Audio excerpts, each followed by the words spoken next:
Hi everyone. Uh, Today's topic to discuss from the general microbiology is infection.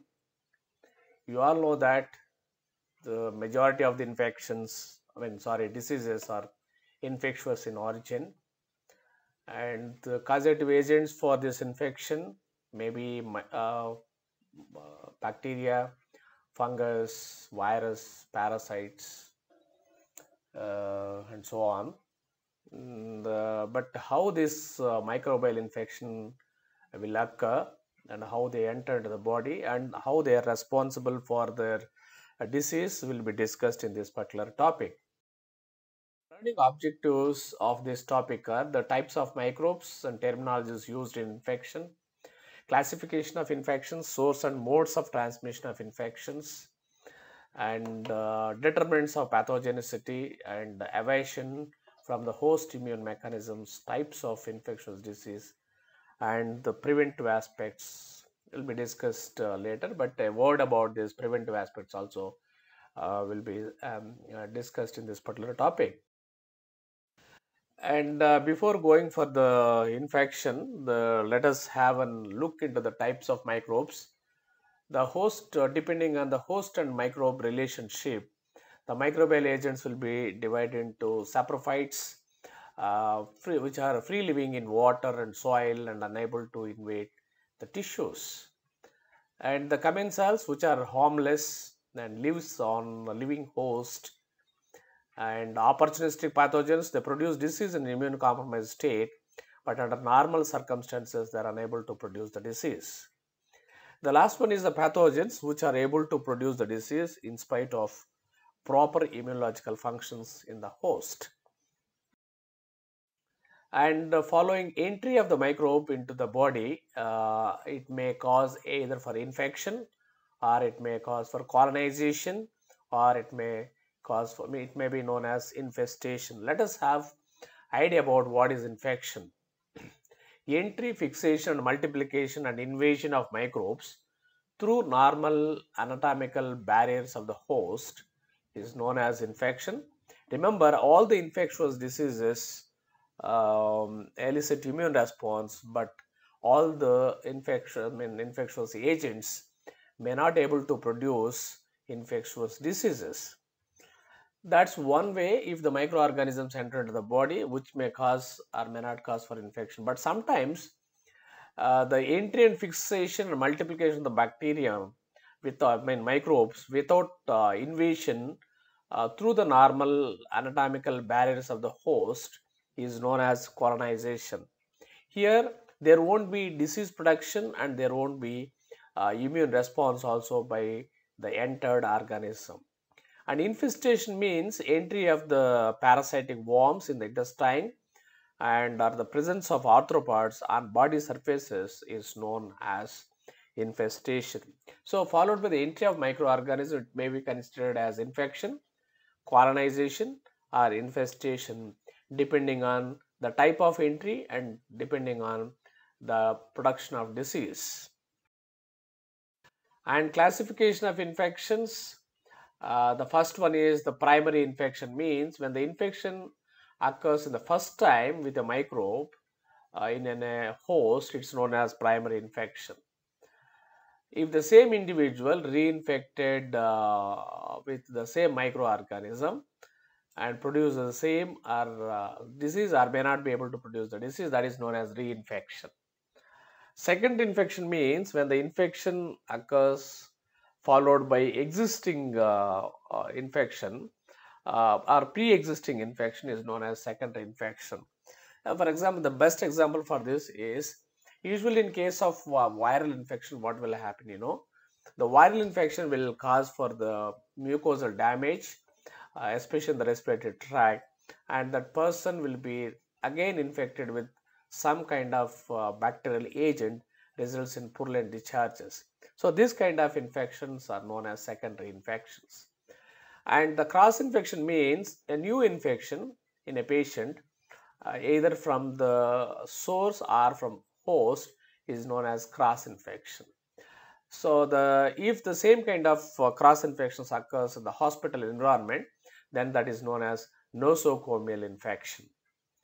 And another type of infection is subclinical infection. Usually when the microorganisms to produce disease, microorganisms enter into the body, they produce the disease if the sufficient number enters into the body. But sometimes what will happen is the load of the microbial agent will be less, and this load of the microbial agents can't produce the disease, but they can stimulate the immune system. So these kind of infections are known as subclinical infections. And the next one is latent infection, followed by the entry of microbial agent. It may remain in the hidden state in the body, and later after some time it multiplies, followed by decreased host immunological responses or decreased host resistance. That is known as latent infection. And another type of infections are known as iatrogenic infections. Usually when the patient admitted in the hospital, the patient may undergo for varieties of investigative and therapeutic procedures like dialysis, transfusions, catheterization, surgeries, lumbar punctures, or injections. During all these procedures, if the healthcare personnel not use the sterilized instruments to do these procedures, then the microorganisms will enter into the body through the contaminated instruments and cause for the disease. That is known as these type of infections are known as iatrogen infections, or otherwise called physician induced infections. And the stages of pathogenesis by infection, it's a chain of infection. This where the infectious agent will be there, and the infectious agent either present in the reservoir host, and it may exit from the reservoir host, and by various means it gets transmitted, and by various routes it will enter into the susceptible host and produce the disease. This is known as chain of infection. And number two is evasion of defense mechanisms of the host by a microbe. Anyhow, the immune system or the host immune system will have some defense mechanisms to fight against the foreign bodies into the body, into the host body. So when the microorganism evades or escapes from the defense mechanisms of the host immune system, then they are able to produce the disease. This is a second stage in the mechanisms of pathogenesis of. And what are the sources of? And there are two types of major two types of infections are there. One is exogenous sources, and next one is endogenous source. Exogenous means the microorganisms enter into the host from the environment or from outside that particular individual's body. That is known as exogenous source. The first and foremost source for the exogenous infections are human beings, which is the commonest source. Either the patient who is suffering the disease or the individual who is carrying the microorganisms will act as a source for the infection.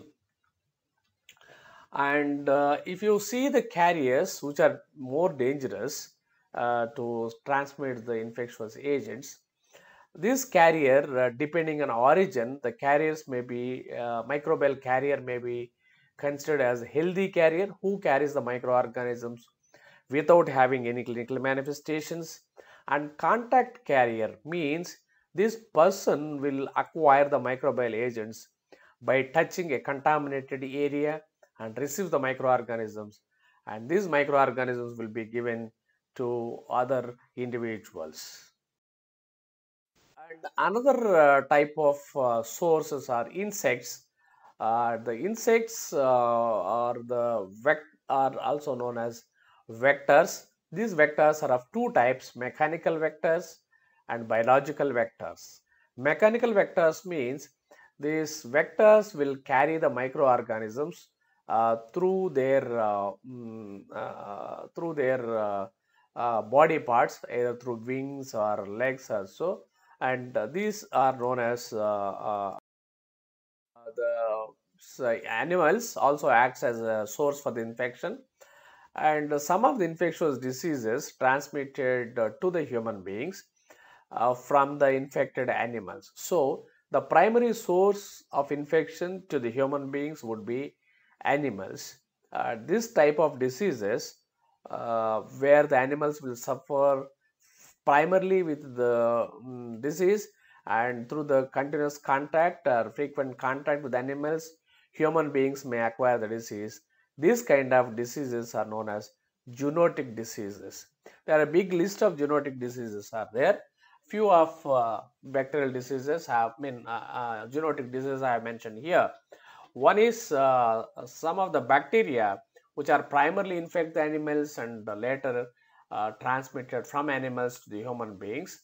Examples like bacterial diseases like leptospirosis and plague, where the primary animal to be suffered with is the rat, and in case of anthrax, sheep, and in case of tuberculosis, cattle would be the primary what is called a host, and from there the people will acquire the disease. And viral zoonotic diseases like rabies and Japanese bee encephalitis, the rabies from the dog and Japanese bee encephalitis from pig. And protozoan parasites like Toxoplasma gondii produces toxoplasmosis in cat, and through the ingestion of contaminated cat feces by the sharing of the utensils, it may transmit it to the human beings and produces toxoplasmosis. Next one is the helminths, the hydrated disease, primarily the Echinococcus granulosus produce the disease in the dog, again through the contaminated fecal matter. The parasite will enter the human beings to produce the disease. Next one is cysticercosis, where primarily the cattle and pig will suffer, and in certain fungal infections like zoophilic dermatophytic infections, primarily infects the dog and cat, from which the human beings may get affected. Source would be food and water. Through the contaminated food and water, varieties of microorganisms get transmitted, including mostly bacteria. Of course, some of the viruses also can get transmitted. So the bacteria like Vibrio cholera, which produces water diarrhea, hepatitis A virus and hepatitis E virus produces hepatitis, and the another like Salmonella species, which produces typhoid fever and other GIT problems. Leptospira, which involves the multi organs in the body, and staphylococcal infections produces food poisoning with vomitings and diarrhea. Shigella species produces dysentery with mucopurulent stools, and Clostridium botulinum produces neurological problems. All these can get transmitted through food and contaminated food and water. And other endogenous sources are like E. coli, which produces UTI, and Streptococcus viridans, which produces endocarditis. If you see UTI, this is a normal flora of the large intestine.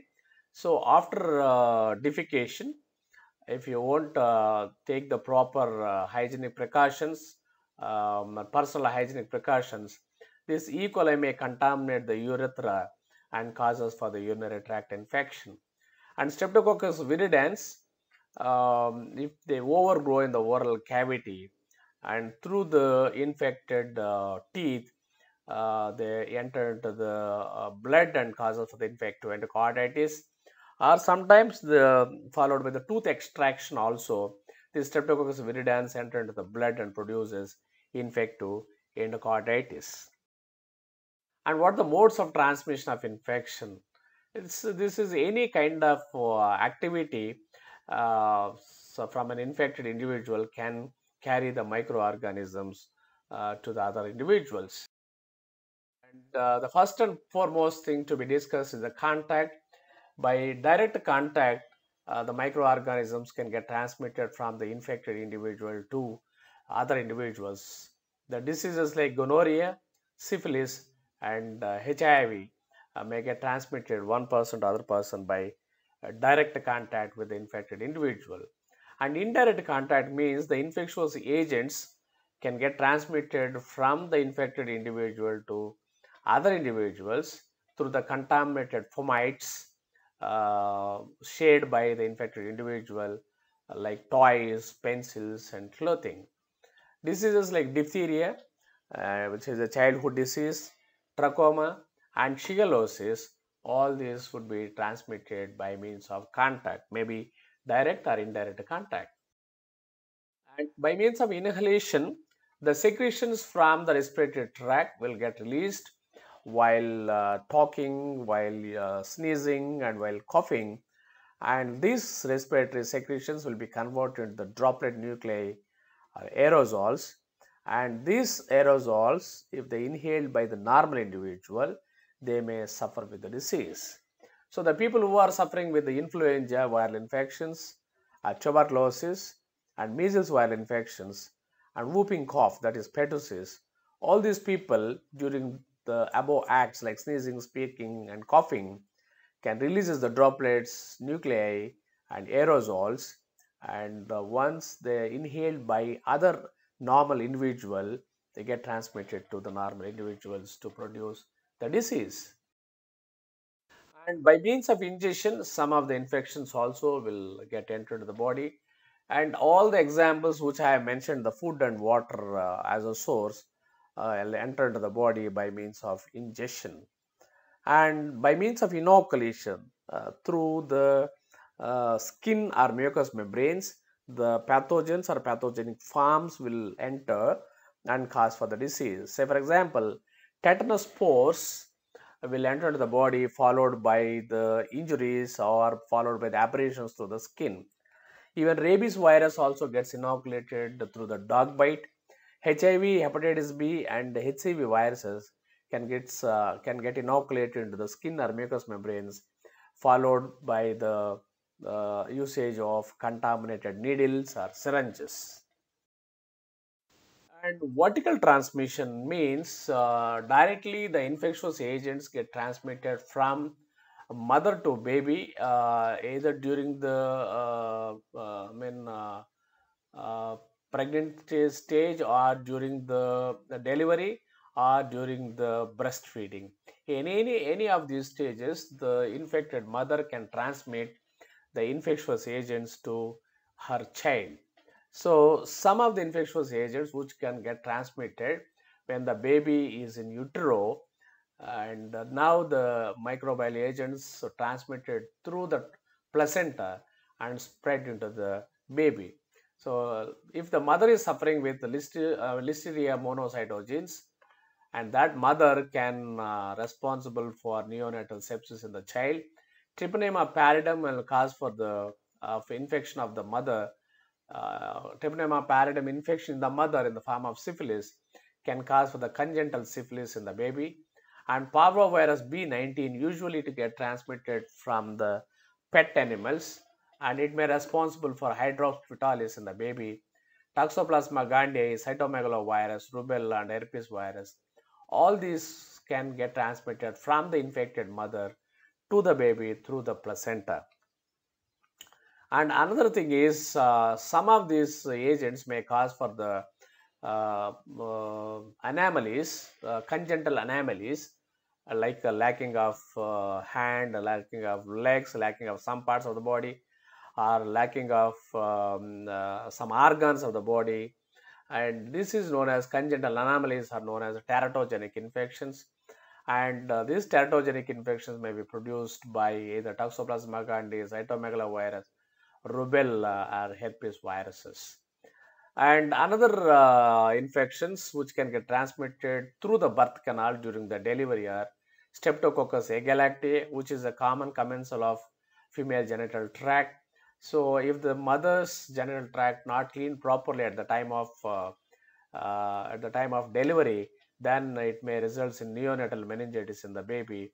So the transmission of this agalactiae from the genital tract into the baby.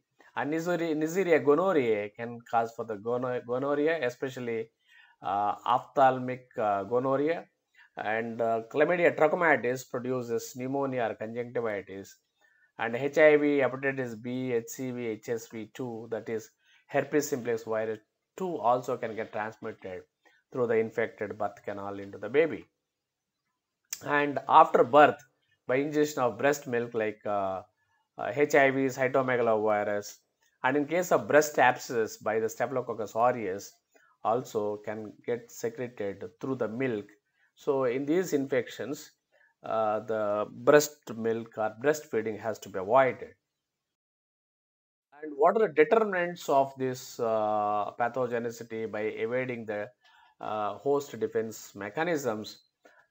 It will be discussed in the next class.